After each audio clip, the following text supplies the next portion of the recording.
apart from collecting movies, I collect other things. Obviously, movies are the main focal point of my collecting. So I collect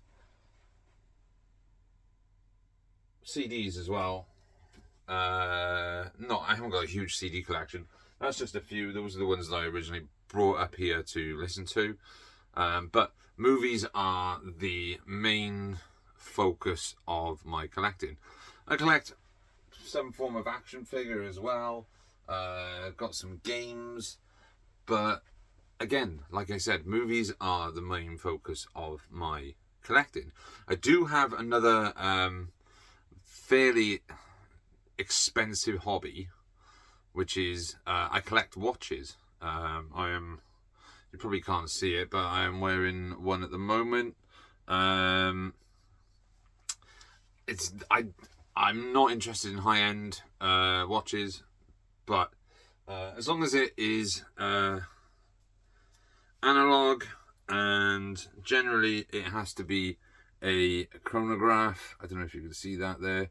This is a homage to the Omega Speedmaster. I think it's the Speedmaster. It's made by a company called Courgeot. Not Courgette, Courgeot or Courgeot. Really nice watch. But yeah, I collect watches as well. I've got about 23. Nothing really overly expensive. I think the most expensive one is about £90, and I've never paid more than about 60 quid. But again, as someone who collects stuff, I also, like I said, collect CDs. But whereas the CDs are mainly rock music, punk, pop punk, and like hardcore and stuff like that, I do have a bit of a vinyl collection. It's not huge because I think vinyl is very, very expensive. And what I do collect are soundtracks. And I find that soundtracks are insanely hard to find on both CD and on vinyl. So the ones that I have are ones that I have specifically sought out because they're soundtracks to films that I love. I do have a few on CD, like nothing hugely exciting. I've got the Grease 2 soundtrack, and I've got what else do I have? I think that's it. The other film music that I've got is compilation CDs. So like a compilation of Ennio Morricone's music, John Williams' music. I've got some James Horner stuff as well. But what I have on vinyl are straight soundtracks. Some of these are orchestral scores, and some of them are music that is featured in the film. So sort of like a jukebox soundtrack as opposed to a full-on orchestral cinematic score. The majority of these are scores, but some of these are obviously going to be soundtracks that feature songs, proper songs. So I'm going to kick off this little thing about vinyl soundtracks with, I've got a few. There's a fair few, not a huge amount, but I'm going to kick it off with this one. This is the soundtrack to Rocky IV. Rocky IV is not only one of my favourite Sylvester Stallone movies of all time, it is in my top 5 films of all time. And this is probably one of the greatest song soundtracks of all time. It's just amazing. Obviously, it does have the original music on there by Vince DiCola. So, like, the orchestral version of... Oh, it doesn't. It doesn't. It does have Vince DiCola's music on here. It has the training montage from the bit where they are Rocky is training in Russia, and Dolph is training in, or Ivan Drago is training in the States using all the machines, and Rocky's you like putting a log in the snow and stuff. But it's got Burning Heart, Hearts on Fire, Double or Nothing, Eye of the Tiger. I don't know why Eye of the Tiger is on this. I know it does feature very, very briefly in the film, but it's the theme for Rocky 3. It has War, which is the Vince DiCola, I say orchestral, it's not really, it's more synthy piano and stuff. Living in America by James Brown, No Easy Way Out by Robert Tepper, One Way Street by Go West, which is a really good song anyway. The Sweetest Victory by an artist called Touch. And yeah, Hearts on Fire was actually written by Vince DiCola, which I didn't realise. And Double or Nothing was written by Paul Williams. I'm assuming that is Paul Williams from Phantom of the Paradise, and wrote the music for Bugsy Malone. He's in the Baby Driver. He's in Baby Driver. He's like the short guy who they try and buy stuff off in a warehouse. It's been a while since I watched Baby Driver. But yeah, Rocky IV, one of my favourite soundtracks. Such a good mix of songs from the movie. The back has a big old Sylvester Stallone, which is probably the best shape he was in at the time. This is obviously post Rambo 2. Is it post Rambo 2? I don't think it is. I think these both came out at the same time. I think Rambo 2 and Rocky 4 were both shot in the same year. But Dolph, the world's proper introduction to Dolph Lundgren, playing this stoic Russian machine, like almost robotic kind of fighter, with like barely any dialogue throughout, but when he does speak, he says things like, if he dies, or I will break you, and stuff like that. He's a little man is a machine. But this, if you haven't seen Rocky IV, you need to see Rocky IV because it's incredible. The theatrical version, which is widely available for many years, up until I think it was 2 years ago, where Stallone recut Rocky IV, and I think it was called Rocky versus Drago, or Balboa versus Drago, or something. The director's cut, where it edited certain things out from the original film, mainly Paulie's robot. It was the 80s. Paulie had a robot. I don't know why. It was weird. But it's the edit takes it out. It makes the film a lot tighter and a lot more dramatic and less kind of in your face, sort of go for broke cheese. But I love Rocky IV. Like I said, it's one of my favourite. It's probably my favourite Sylvester Stallone movie, and it's one of my favourite top 5 films of all time as well. So that's Rocky. Great soundtrack. Love it. The second greatest song soundtrack from the 1980s, which is also in an amazing film, and I'm saying this as a very straight male, but Dirty Dancing is a great movie, to the point where I've got it on Blu-ray twice. I haven't got the 4K yet, because I'm going to buy a 4K of it. It's Patrick Swayze and Jennifer Grey. But honestly, this was one of my mum's favourite films, and we were brought up watching stuff like this. She would put it on when she'd do the ironing when we were little kids, so the soundtrack would get stuck in your brain. So things like I've Had the Time of My Life, Be My Baby by the Ronettes, She's Like the Wind, Patrick Swayze sings She's Like the Wind, Hungry Eyes by Eric Carmen. That's Eric Carmen, not Eric Cartman. That would be a bit of a odd one. Hungry Eyes. Stay by Maurice Williams and the Zodiacs. Yes by Mary Clayton. You Don't Own Me by the Blow Monkeys, which is a great name for a band. Hey Baby by Bruce Chanel. Overload by Zappa Costa, which we used when I was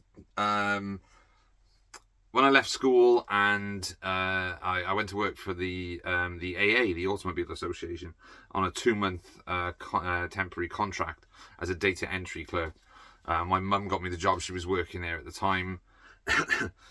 When I was made redundant, I did a television and video production course where we had to make like magazine programs and stuff, and we used Zappacosta as overload in a musical segment, and it was just funny as fuck because just this random song from Dirty Dancing we used, and my friend played it on guitar.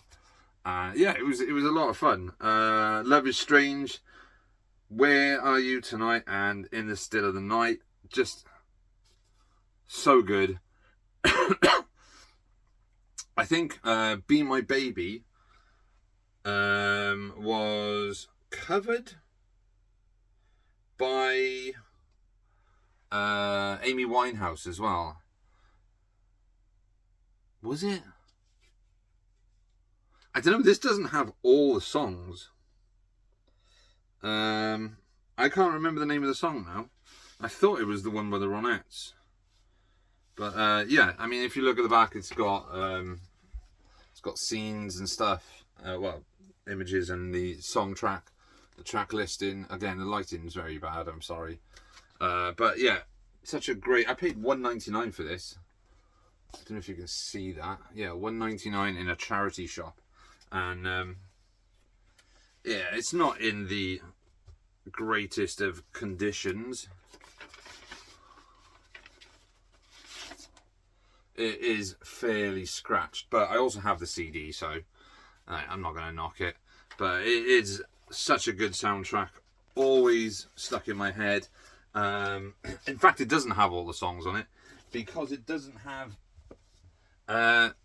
Cry to Me by Solomon Burke on it, which is one of the pivotal songs of the movie because it plays when Baby and Johnny first make love, which is creepy to say because she's only 16 in the movie, he's like 25. Great soundtrack. Then another song-based album is the Batman album, written, performed, and composed and arranged by Prince. Except for, as it says on the back, The Arms of Orion, which was composed and performed by Prince with Sheena Easton, and Scandalous, composed by Prince and John L. Nelson. It features the tracks The Future, Electric Chair, The Arms of Orion, Party Man, Vicky Waiting, Trust, Lemon Crush, Scandalous, and the infamous Bat Dance. Awesome soundtrack by Prince. Not a massive Prince fan, I gotta say, but I do like this soundtrack. I would prefer to have gotten Danny Elfman's orchestral soundtrack because, again, I'm a huge fan of scores, not necessarily just a track listing of songs that feature in a film. But this, considering that Prince basically did the entire or like musical soundtrack, I guess, instead of being music composed by, is quite a feat, and it's such a good cover as well.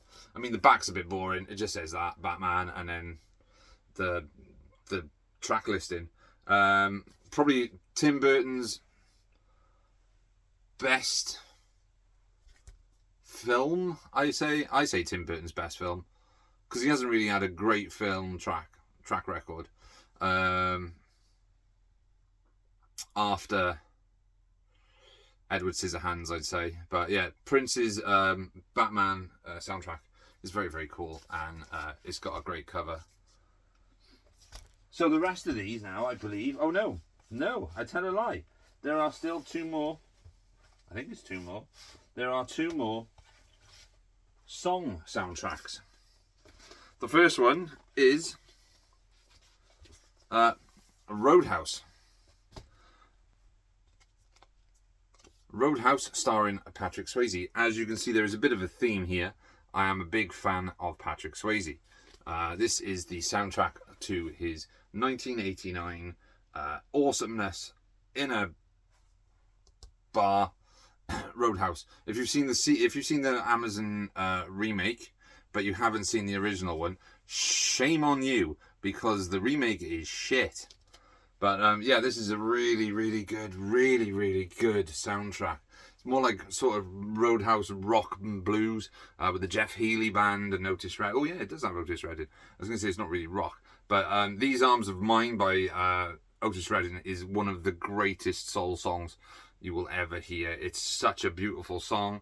I thought it was in Dirty Dancing as well, but I might be incorrect. I might be getting Dirty Dancing and Roadhouse scenes, because they Cry to Me in Dirty Dancing happens when Baby and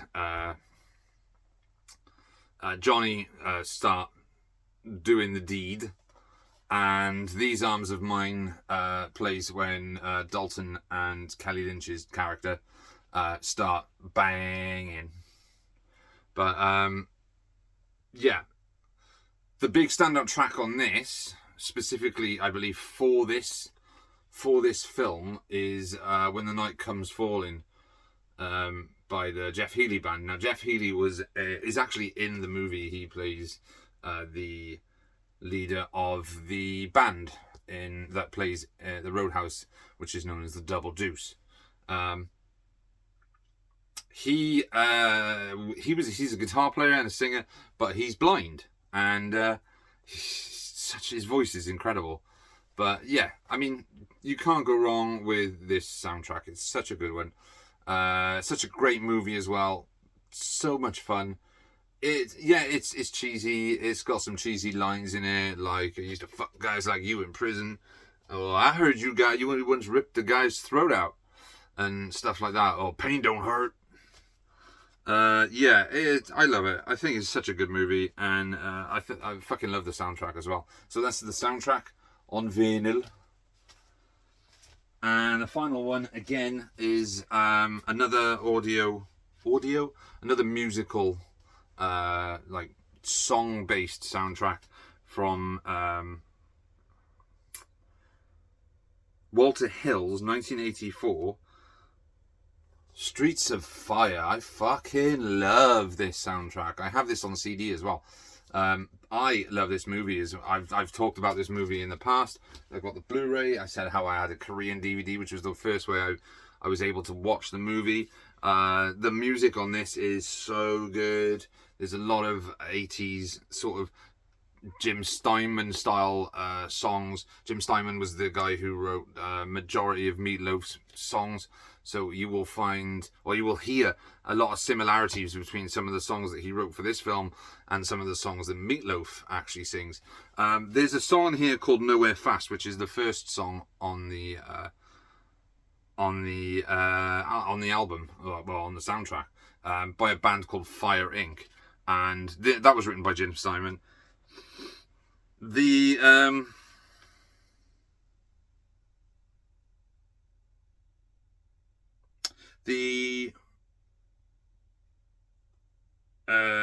song Nowhere Fast by Fire Inc. was also covered by Meatloaf. It was a very, very, very different cover. And I think like the first verses, well, the verses were very different, but the main hook and the chorus was exactly the same as the Fire Inc. one. But you've got Sorcerer by Marilyn Martin. I almost said Marilyn Manson then. Deeper and Deeper by The Fix. Countdown to Love by Greg Philip Gaines. One Bad Stud by The Blasters. The Blasters also do Dark Dark Night from the opening of from Dusk Till Dawn. The one that goes, "He just hangs by a headlight from a wide open sea.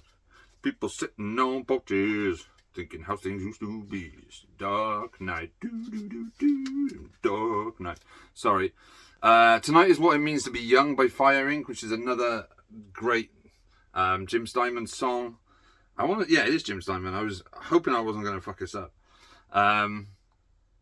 So Nowhere Fast and Tonight Is What It Means to Be Young is sung by the main female protagonist, who is a singer called Ellen Aim.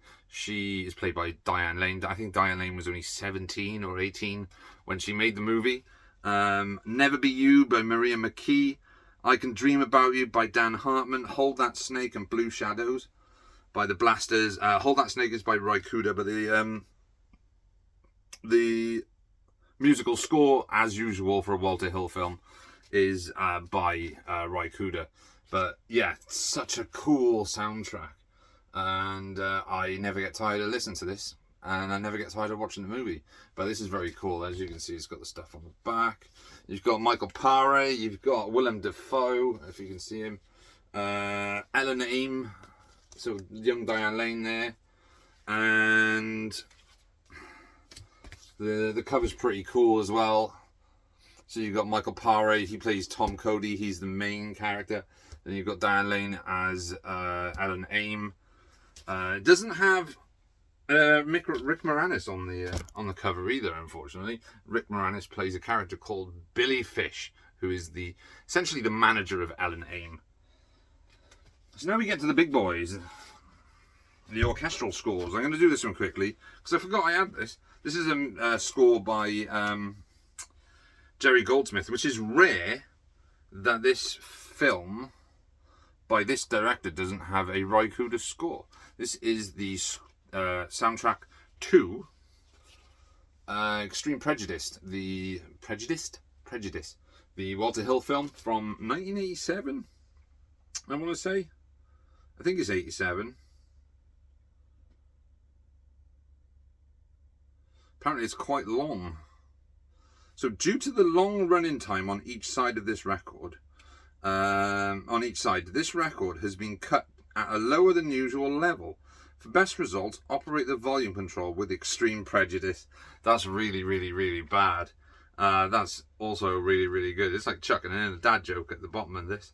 But this is Jerry Goldsmith, again, one of my favourite composers. Jerry Goldsmith has... It's just, you'll know a Jerry Goldsmith soundtrack when you hear it. Same as if you listen to James Horner, or you listen to a John Williams, or an Ennio Morricone, Basil Poldaris, or Ennio Morricone. These like composers have a distinct style that you will instantly recognize. Like, you'd be able to tell that John Williams did the Star Wars music, so everyone knows John Williams did Star Wars, but he also did like the music for Hook. He did the music for all of Spielberg's stuff, which I'm going to get to in a minute. But then you got Jerry Goldsmith done things like Star Trek. You could tell a Jerry Goldsmith score. It's like you hear the theme from Star Trek, the motion picture, which was then repurposed and redone for Star Trek: The Next Generation. And then he came back. I think he did the music for Voyager. I don't think he did the music for Deep Space Nine, but he did the music for Voyager. But then you listen to other stuff that he's done, like Explorers or the Rambo movies. In fact, I think he did First Blood Part 2 and First Blood Part 3, and it has the music at the end where he's Rambo's walking up the road or something. I can't remember. It's been a while since I watched Rambo, which I need to do again. First Blood's fucking amazing. But yeah, Jerry Goldsmith is a very, very, very famous composer, very good composer, probably one of the top of their game. A lot of composers will do some smaller movies, then they will do like the big ones and stuff. I mean, then you get people like James Horner who start off their career doing stuff like Roger Corman movies. So he did things like Battle Beyond the Stars, and then he went on and did Krull, which is very, very similar in style to Battle Beyond the Stars, which again, let me find it, is also very similar to his score for Star Trek: The Wrath of Khan, which again is one of the best like early 80s science fiction scores. It's very different to the motion picture that Jerry Goldsmith did, but it still sounds so good. I think this is where, like, you can take the motion picture and you can look, it has fantastic music. It has some great direction by Robert Wise. The visual effects now, compared, like, if you think about it, it was 1979 that the motion picture came out. The visual effects now look amazing compared to some of the stuff that comes out these days. You look at the Vija stuff that Dennis Muren did, and what's his name? Doug Trumbull, the visual effects artist who worked on like Star Trek and stuff like that. I think Doug Trumbull did the VFX for 2001: A Space Odyssey. But you listen to, well, you look at the visuals for Wrath of Khan, put the music by James Horner, and it's just insanely good. I mean, I'm not a huge Star Trek TV fan. Like, I grew up watching it. It was my mum's favourite thing in the world. She was a huge Trekkie. She watched the original series, and then she became like even bigger Trekkie when Next Gen came out. She wasn't that fussed on Deep Space Nine, but she was a big Voyager fan. She loved like Janeway, Chakotay, and Paris, and all these characters and stuff. She never watched Enterprise, but I don't think anyone watched Enterprise, and she wasn't that fussed on the new the new Star Trek stuff that came out on Paramount or that was on that started on Netflix like in the last couple of years and stuff.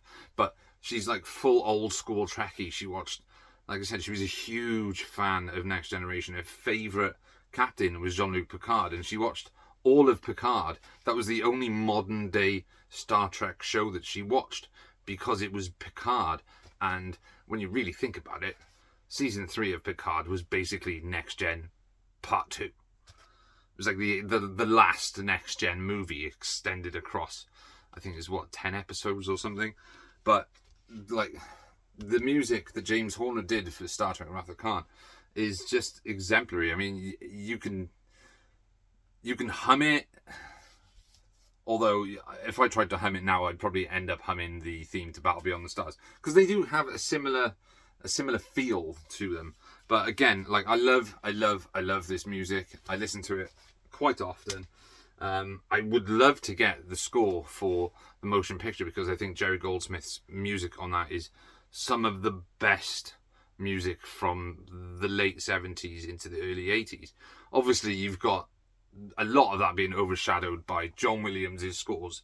So the stuff that he did for like Star Wars, just fucking, when you think about the music that he did for Star Wars, John Williams just like knocks it out of the park. I'm gonna have a drink because my throat is dry from talking. Not a Pepsi break today. I am on the white grape and blackberry sparkling water. But yeah, John Williams just knocks it out of the park with the music for Star Wars, and then follows it up with the Close Encounters, it does around about the same time, and it kind of overshadows the music that Jerry Goldsmith did for the motion picture. And obviously, then when Empire Strikes Back comes out, and you've then got that huge score again by John Williams with things like Yoda's theme and Bespin and stuff like that, and the asteroid chase. Again, it gets overshadowed. It sort of overshadows James Horner's work on Wrath of Khan, because that's just come out. People are still listening to that. And then, boom, again, 1982, E.T. comes out. And E.T. has another huge, bombastic, like emotion-filled score from John Williams. And again, it shits all over this one, because it's everywhere. But I was born in 83, so I don't know what happened the year before. I'm just assuming that, like, when people talk about the soundtracks from like 1982, so the music from John Carpenter's music for Escape from New York, or like we say, James Horner's music for Wrath of Khan, or his music for Krull, all just gets overshadowed because John Williams is such a professional, and just like one of the greatest, if not the greatest, modern film composer. You could have people like Bernard Herrmann or like Ennio Morricone. Again, like, I'm not going to take this away from Ennio Morricone, but people know a John Williams score. Like, if you ask like just anyone on the street, or anyone who actually knows about films, to hum a John Williams score, they will do Star Wars, or they'll do Superman, or they'll do E.T., or they will do Close Encounters of the Third Kind. Again, this came out in 1977, the same year as Star Wars. This is a original press. All of these, by the way, original presses. None of these are like reissues. This was from 1978. I bought all these in a second-hand record shop around the corner from me. I got friendly with the owner, and because I used to go in and buy most of my DVDs from there, because he had a huge DVD selection. And I went in looking for soundtracks, and I was like, Steve, have you got any movie soundtracks? He went, yeah, just at the back, have a look, see what's there. And if there's a few that you want, I'll give you a discount. So I got a discount, bought like 4 or 5. And yeah, so this was in there, and this is in really good condition. I mean, it might not look, I mean, yes, sure, it's sort of like going a little bit on the sides, but like it's still in pretty decent condition. It's a fantastic soundtrack as well. And you've got stuff on the back. Now, I'm not going to say a huge amount of stuff about this, Close Encounters of the Third Kind, because it should speak for itself. Much like if I was talking about the music for Star Wars. Like, there's not much I can say that is going to sway you in any way to listen to it, because it's fucking Star Wars. Same as Close Encounters. It has the famous duh, duh, duh, duh, duh thing. And, like, it is just such a good score. It's one of my favourite scores, in fact, of all time. This and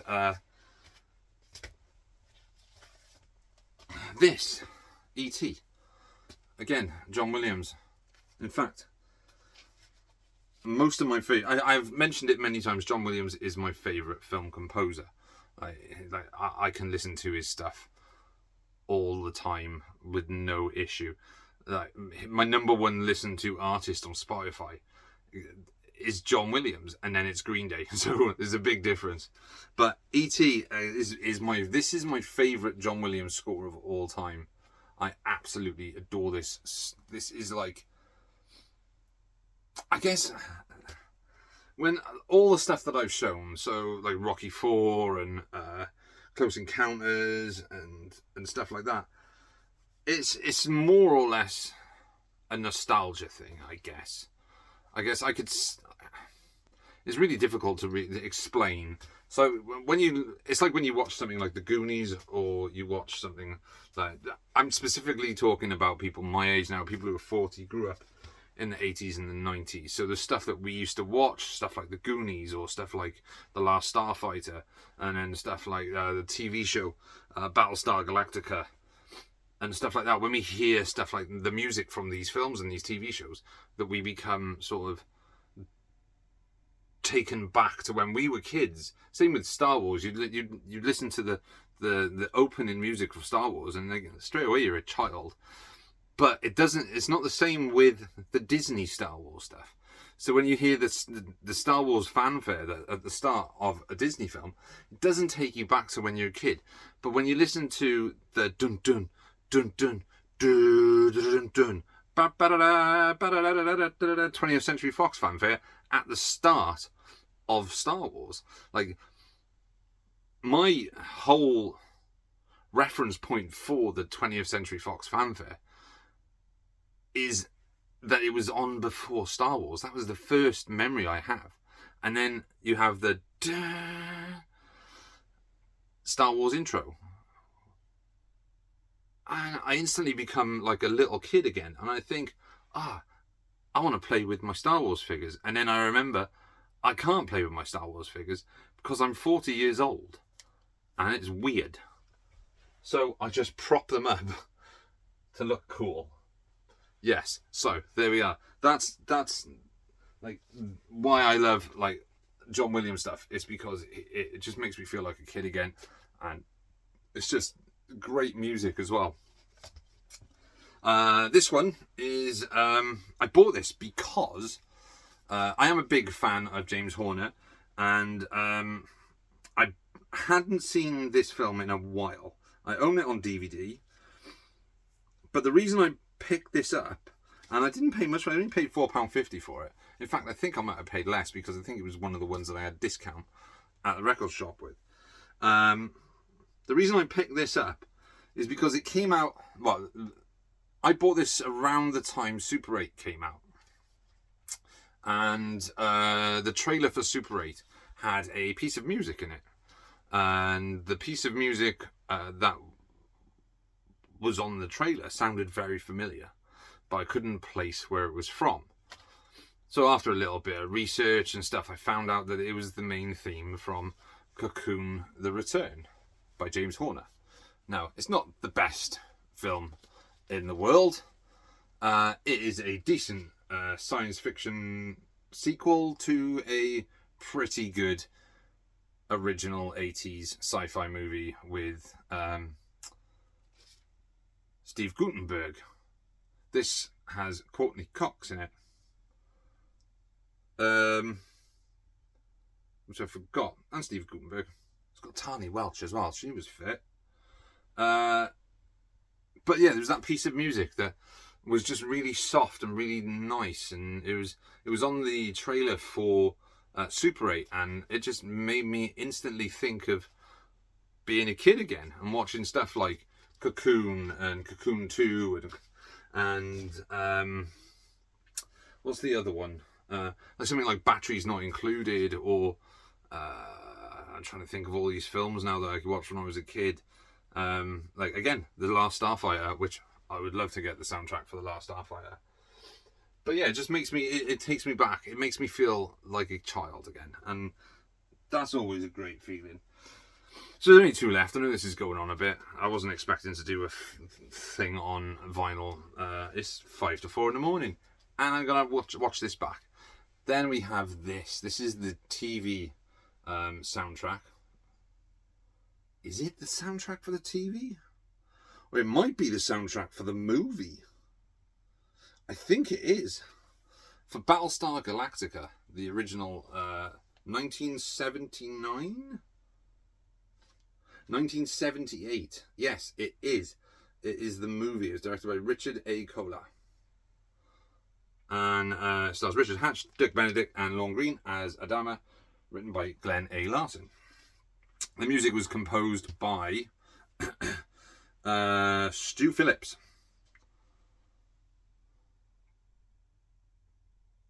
Yes.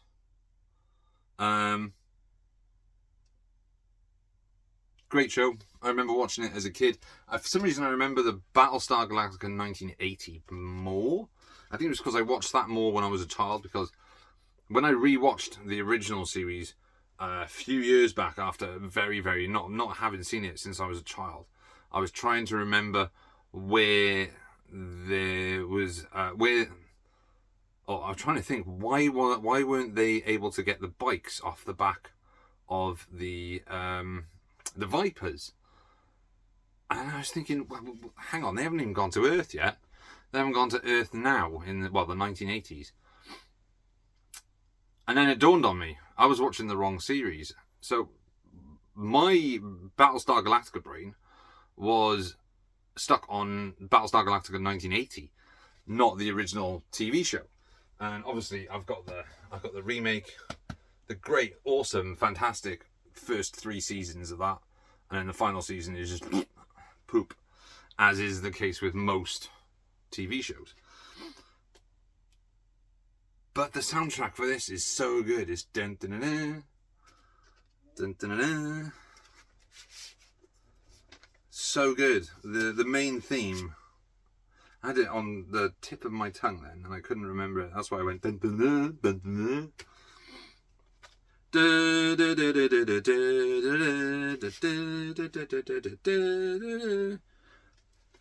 Yeah, that's the one. And but this is like one of the reasons I bought this is not only because it's got the fantastic main theme, but the artwork on this is absolutely gorgeous. And if you look at the back's even better. That is some stunning artwork on this vinyl. I mean, this is actually in pretty good condition as well.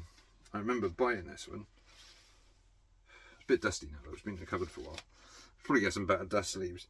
But yeah, one of the reasons I did buy this was because of the artwork on the front and on the back, which I think this artwork might have been on one of the physical releases.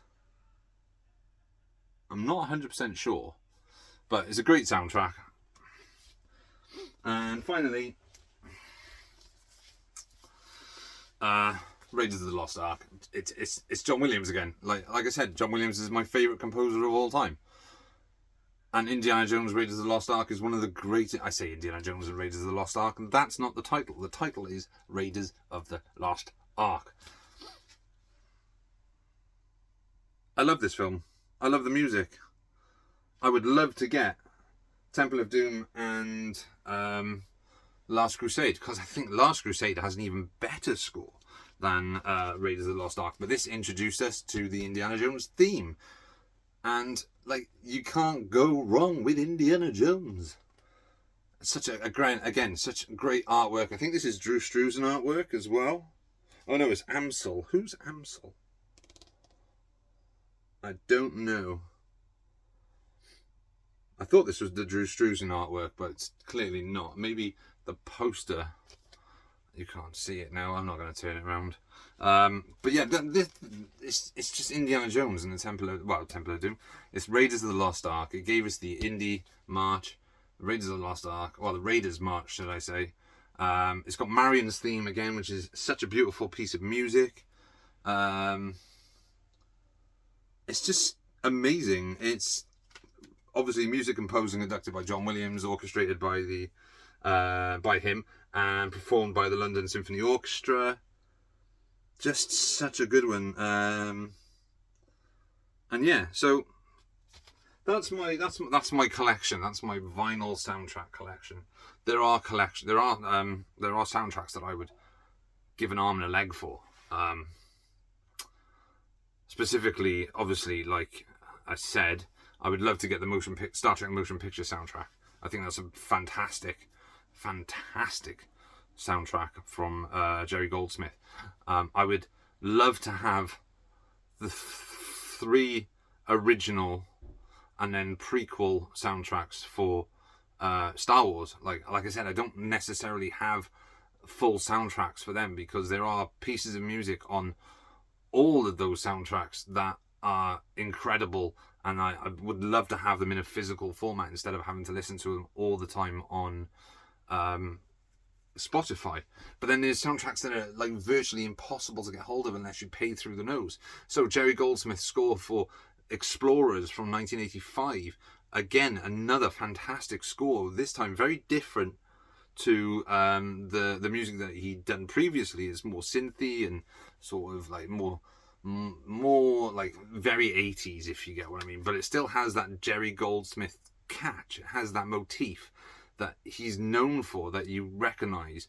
Again, steps like I would love to get Alan Silvestri's Back to the Future like score, but again, I can't find it unless if you type in Back to the Future soundtrack, you don't get the Alan Silvestri score. You get the one which has all the songs from it, like Huey Lewis and the News and stuff like that.